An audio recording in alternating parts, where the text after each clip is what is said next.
What's up, LARPers? Ragnar here, and today I've got a bit of a basic tutorial for the LARP I do called SwordCraft. In this video we have Alexi.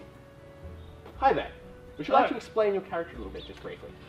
Briefly, my character is currently in our warband. He is the governor of the main city of the state that we live in, Tiadana. He is also one of the warband leaders as well. Not one of the higher ranking ones.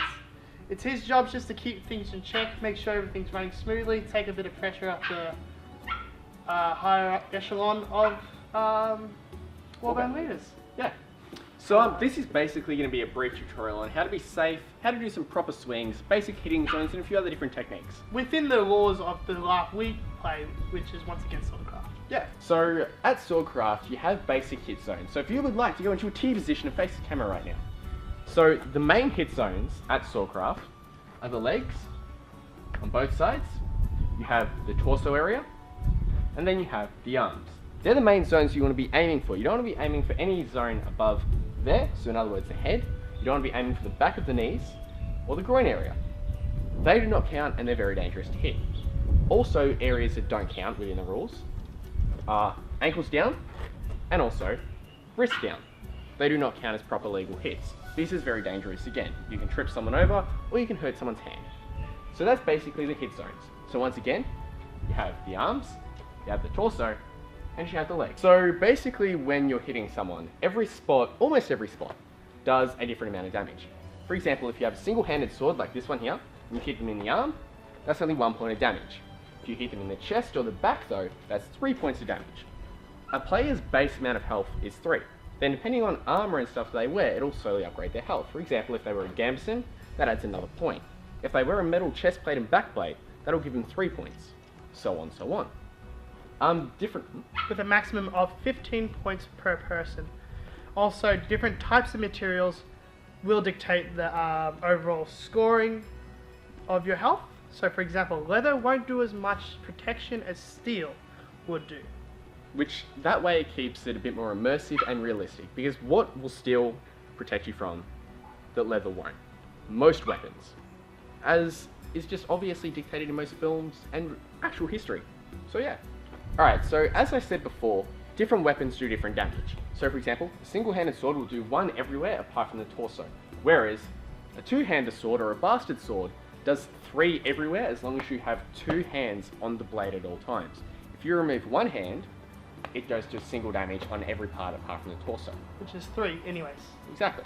So when it comes to swinging your sword, it's all about realism for the visualization, not for the actual impact, because it is a contact sport. You are going to get hurt if you hit someone too hard. So it's all about making it look real without actually hurting somebody. So a little flick of the wrist at the end of the swing to slow it down will do the job. Anything too slow is just unrealistic. So that was 3 hit points all up. Exactly. So another thing that you can do, and what I've seen a lot of people do when they first start up SwordCraft, is they will swing with all the force they can. If they don't break their wrist, which is the term that I call the flicking, what they do is they'll just come in and just hold the sword really, really firm, like a really hard grip on it, which is not really what you want. Unfortunately, that just comes down to inexperience and the thrill, like the rush of it. You just lose yourself sometimes. Which is why we're making this video, so you guys know how to be safe and know how to have fun at SwordCraft. So what I do, as I've taught Alex before, is a thing called breaking the wrist, is what I call it. So when you come in for a swing, you come in with all the force that you normally would, but then at the end, you go tap. Just a little tap.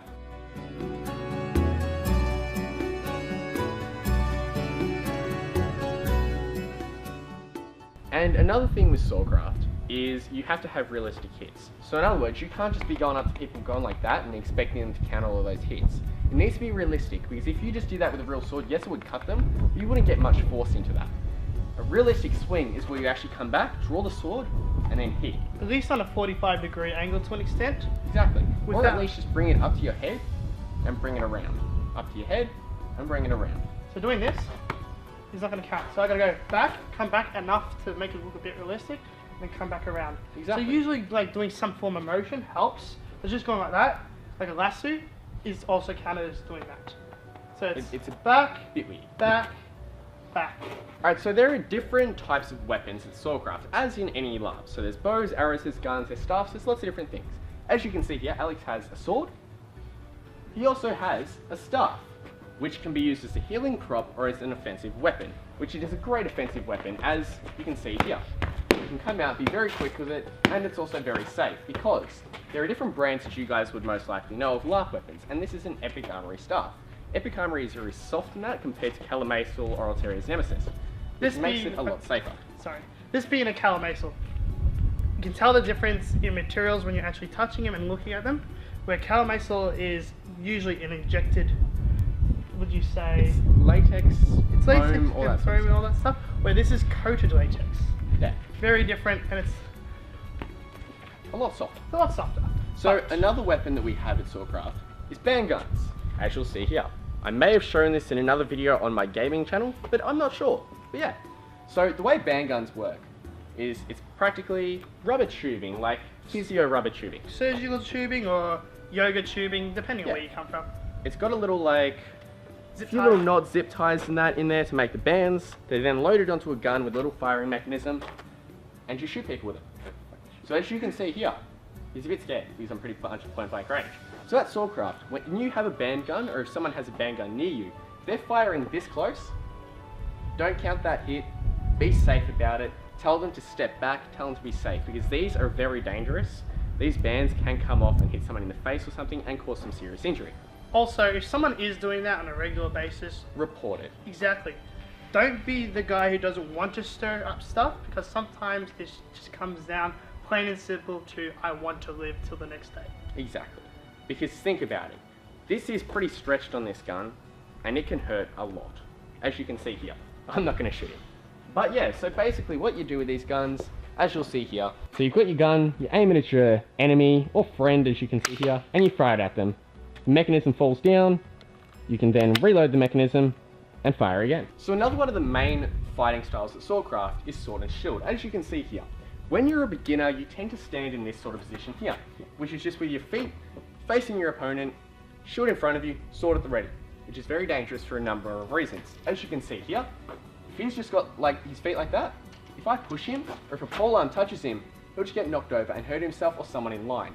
That's why you have to have a proper stance. So when he's in a basic front-on stance, his feet are in line with each other like this, which is not very safe.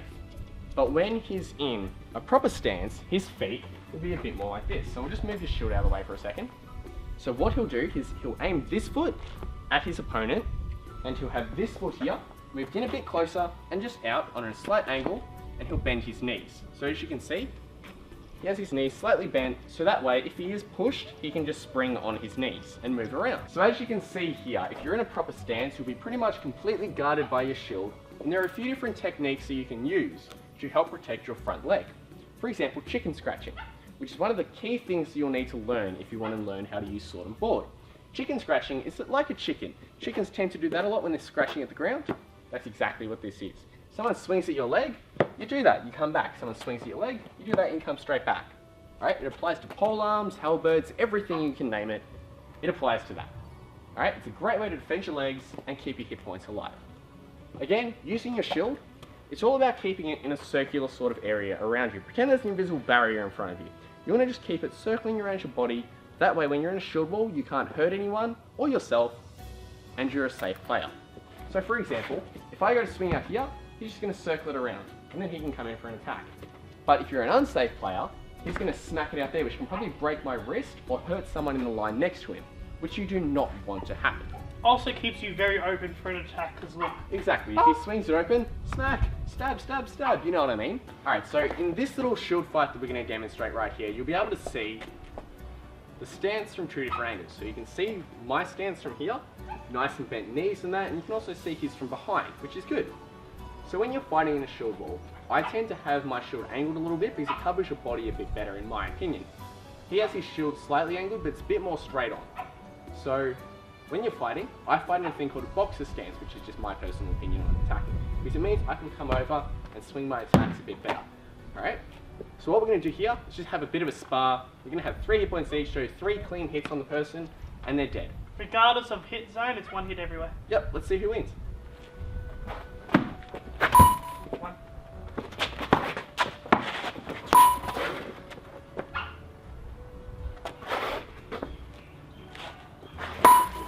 Nice. That was actually There we go. very good hit, actually. I'm quite proud of that. Yeah. But yeah, so just to explain a little bit about Alex and I. I've been doing SwordCraft for almost 2.5 years now. Alex, you've been doing it for about 8-9 months? 8 or 9 months, and I haven't been sword and board with a shield like this in a very long time as well. I'm predominantly either a dual wielder or a single swordsman with this on 2 hands. Yeah.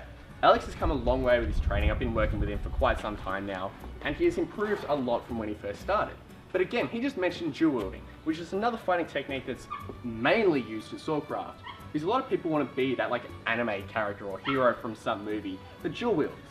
So we're going to touch on that right now. No!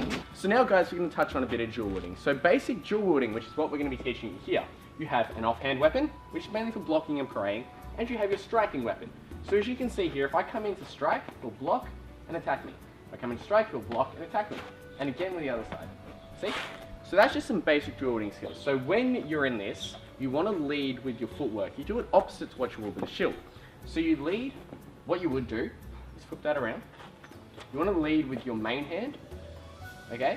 Because you want that sword to be following your foot towards your enemy. You then want to have your defensive weapon here in front of you, ready, and your other sword up here, or you can have them both down like this. There are different styles, but I prefer this one. Okay, so out like that, you can straight up block as well as strike. So if he blocks that, he can strike in any direction. Alright, so as we'll see here, we'll just have like a little demonstration of it all. Block, smack, down here, smack, there, smack, okay? So you sort of get the idea of that. That's just some basic dual wielding. Again, there'll be some more advanced tutorials coming later on the channel, but that's for a later point. So yeah. Also, it comes down to how your stance is as well, because he was showing you that stance. I prefer to have my defensive weapon out front, so I can block and come in like that. That's just how I like doing it. It just comes down to the individual person. Exactly. But, and again, once you've been dual wielding and fighting for a while, you will learn your own sort of stances, your own fighting styles and that, which is good. It's what you want. But make sure you learn the basics first, so you're safe and you know what you're doing. So another way of fighting is single sword, which you won't really use on a Friday night very often, which Friday night is when SwordCraft is in Melbourne, Victoria, Australia. Australia. Earth. Soul System. Star Trek. Wait, what? Lord of the Rings, that's better. But yeah, Mate. so single sword is what you want to learn basically before you learn anything else. You want to learn how to fight with a single sword. And once you learn how to do that, it's more gratifying when you beat someone with it. Oh. Sunburn! But, so basically, when you have a single sword, you want to have your main foot facing your opponent. As I was telling you about dual wielding, there are different ways you can then hold your sword. You can have it sort of straight out like this, you can have it up, you can have it angled across your body, or you can have it up here. It all comes down to what you're comfortable with. Exactly. And there's also a few other ones like this, which is like a fencer's stance and different things, but it's That's for all another up time. to what you prefer. What I'm going to teach you guys now is just basic.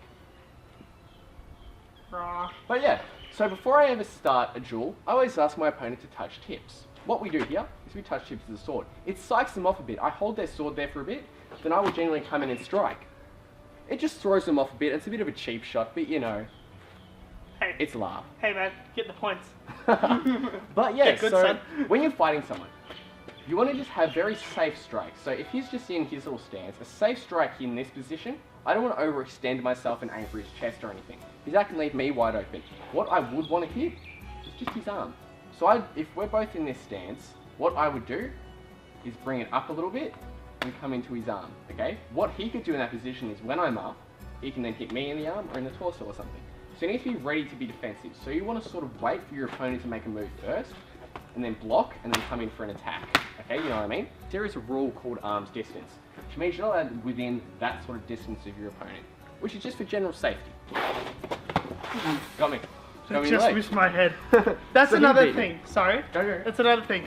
Happens unintentionally. If you're going for low ones, sometimes you duck. Just try not to duck because that. As you saw at the end of that clip there, Alex ducked a tiny bit, which from my shot going here, he ducked a tiny bit and just like slightly grazed his head, which can be dangerous. So you guys don't really want to be ducking when you're fighting. because as you can tell, it'll be very dangerous. You can get knocked unconscious, you can probably even have your head lopped off. But yeah. That's just the motion of your body when you go like that sometimes, and it's unfortunate that sometimes shit does happen. But yeah. You just need to remember that accidents happen, and you can't really hold it against anyone unless it was clearly intentional. Like we said from the beginning, this is a contact sport. This is paintball with swords, essentially. Exactly, so you just got to be careful. So another thing when you're fighting single sword is your blocks. A good way to learn blocks is something that I call the hourglass. So basically, the hourglass is where you get one person, which is me in this position, to strike down at you and you have to block it. So there, then down here, then down here, then up there. And then you repeat that process over and over again, slowly getting faster and faster. And you'll learn your 4 basic block maneuvers. So as you can see there, he's blocking all of these hits. And then after you've learned how to do that, the person that will be striking will also throw a few hits in to try and hit them. They have to then mix it up and try and block themselves, alright? So that's one way of learning how to block. Another way of learning how to block, which is with your high guard block, okay, which is something that you'll learn later, but for now we'll just quickly show you. So what he does is he'll block as I attack, and then I slide down and I block as he attacks, so on and so on. That teaches you how to do basic high guards. This can then be swapped to your other arm, your other hand and all that, so you can learn with both arms. Which again, it helps with dual wielding, because when you're dual wielding, you can block like that and come in for a strike, okay? So that's pretty much single sword for you guys. So as we just showed you single sword, before you go and say, I want to be a shieldman or a dual wielder or anything like that, learn single sword. Even if you want to be an archer or someone who uses a gun. Because if someone gets too close, what are you going to do with a bow and arrow? Nothing. You need to pull out your sword and be ready to defend yourself with a single sword. Plus, once you learn how to use a single sword, you'll be able to put everything you learned from that into using a shield and also into dual wielding. Okay? It translates into every single fight style of SwordCraft, well, almost every single fight style. Not pole arms and stuff, but you get the idea. So basically, learn that. If you're part of the Emerald Legion and watching this, we'll be teaching you that on Friday nights and on training days. But this is pretty much like a little tutorial video for all the LARPers out there that want to start up with SwordCraft, and LARPers all around the world that just do LARP in general, and my warband, the Emerald Legion. So yeah, hope you guys enjoyed this video. I hope it was very informative. Don't forget to like, subscribe, comment, all of that stuff. You know what to do, and I'll see you LARPers in the next video. So catch you guys!